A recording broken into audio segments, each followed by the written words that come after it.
Discuss this now with the director of Wise for Africa, Brenda Madumise-Pajibo. Good morning, Advocate. Thank you so much for your time. No, good morning, Maschab, and good morning to the viewers. Thanks for having me. Now, firstly, I'd like to get your immediate reaction first. What was your overall impression when you heard the President's Women's Day address?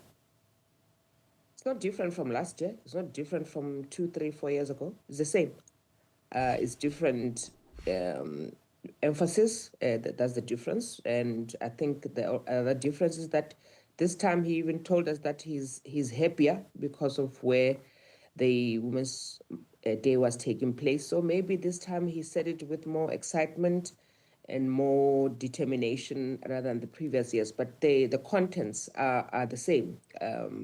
It's just particular emphasis that he made really around gender-based violence, calling out from a prepared speech, talking from the heart, and that being able to connect for the first time, I think, for me, the authenticity came out very strongly.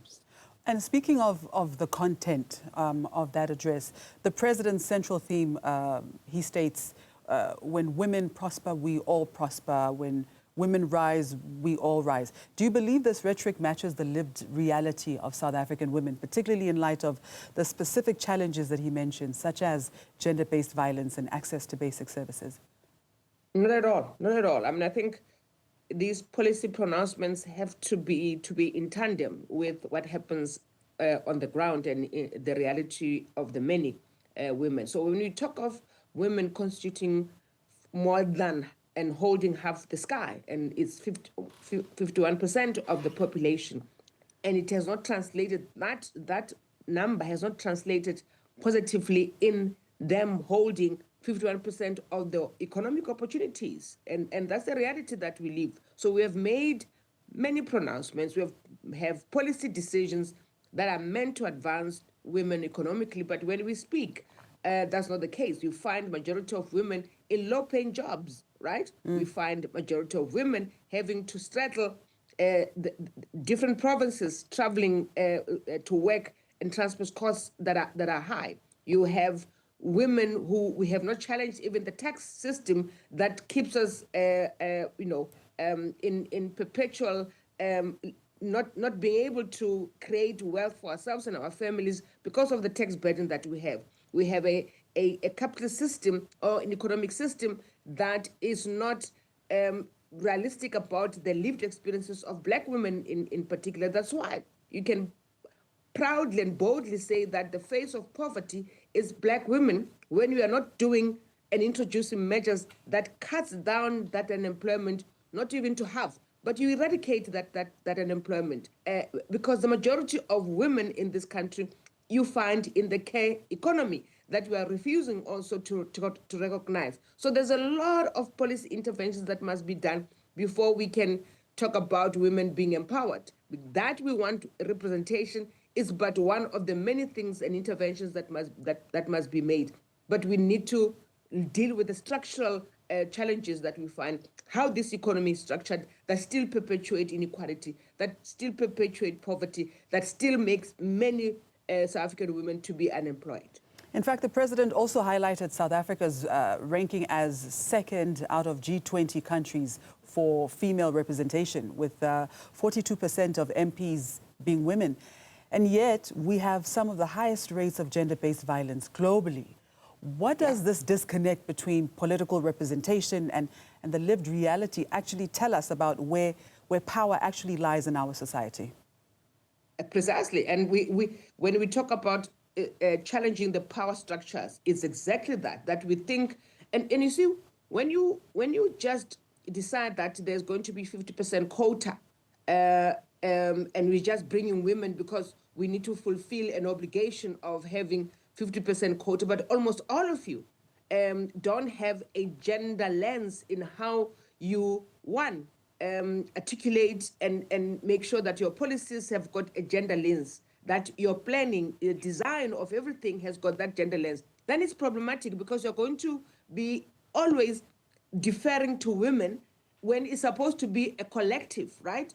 so that you understand my lived experience. We expect the women who are who are public representatives to be able to bring onto the table that lived experiences so that their policies and the laws and the regulations that they come about addresses all of that. You have in this country a government that licenses almost every single private sector operating, whether it's a money license, whether it's a banking license, whether it's a telecoms license.